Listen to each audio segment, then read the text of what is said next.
মাধ্যমিক পরীক্ষায় মালদহে যেন সিনেমার দৃশ্য। পরীক্ষা চলাকালীন পরীক্ষা কেন্দ্রের ভিতরেই অন্য ঘরে গিয়ে পরীক্ষার্থীদের উত্তর বলে দিচ্ছেন শিক্ষক, এবং শুধু উত্তর বলে দেওয়াই নয়, অভিযোগ সানোয়ার আলী পারভেজ নামের ওই শিক্ষকের গার্ড দেওয়ার কথা ছিল এক নির্দিষ্ট রুমে। তিনি সেখানে গার্ড না দিয়ে পাশের রুমে ঢুকে পড়েন। সেখানে টেবিলের ওপর রাখা একটি লুজ শিট হাতে তুলে নেন। তারপর প্রশ্নপত্র দেখে তাতে উত্তর লিখতে শুরু করেন।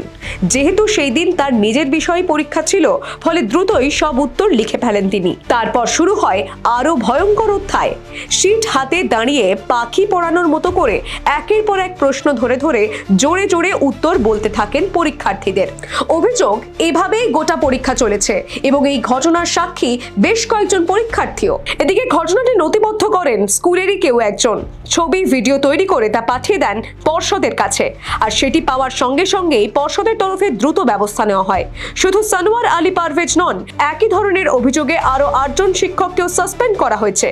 পর্ষদ সূত্রের দাবি, মাধ্যমিকে কোনো ধরনের অনিয়মের বিরুদ্ধে জিরো টলারেন্স নীতি নেওয়া হয়েছে এবার। ফলে যেখানে অভিযোগ মিলছে, সঙ্গে সঙ্গে ব্যবস্থা নিচ্ছে পর্ষদ।